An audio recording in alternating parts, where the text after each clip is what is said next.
तुम्ही कधी तांदळाच्या पिठापासून अशी जाळीदार घावणे बनवली आहेत का? ते देखील साध्या तव्यावर? नाही जमत बोलताय? चला मी तुम्हाला दाखवते कशी बनवायची ते. त्यासाठी एक खास ट्रिक आहे. ती ट्रिक ही आहे की 1 वाटी तांदळाचं पीठ घेतलेलं आहे मी आणि ते मिक्सरच्या भांड्यात थोडंसं फिरून घ्यायचं आपल्याला, अगदी नॉर्मल.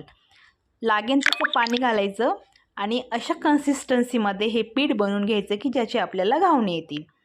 आता त्यामध्ये चवीनुसार मीठ घालायचं आणि आपला साधा तवा, चपाती बनवण्याचा तवा घ्यायचा, तो अगदी गरम करून घ्यायचा आणि त्यावर हे अशा पद्धतीने घावणे घालायचे. हा देखील माझा तवा चपाती बनवण्याचाच तवा आहे, हा नॉनस्टिकचा तवा नाही आहे. घावणे टाकल्याच्या नंतर थोडंसं साईडनी ब्रशच्या साहाय्याने तेल लावायचं आणि हे बघा तुमच्यासमोरच मी हे घावणे बनवून दाखवते. फक्त ही एकच ट्रिक वापरायची आहे की मिक्सरच्या भांड्यातनं आपल्याला तांदळाचं पीठ थोडंसं फिरवून घ्यायचं आहे.